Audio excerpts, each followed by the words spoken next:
This video tutorial I will cover get method of ZoneOffset class which accept temporal field. Here I have defined the class ZoneOffset demo. I am running this program in debug mode. Here I have created ZoneOffset object.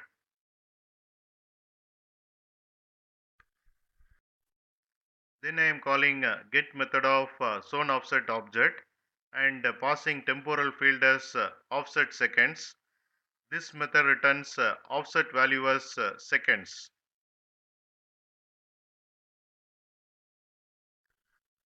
1 hour is equal to 3600 seconds.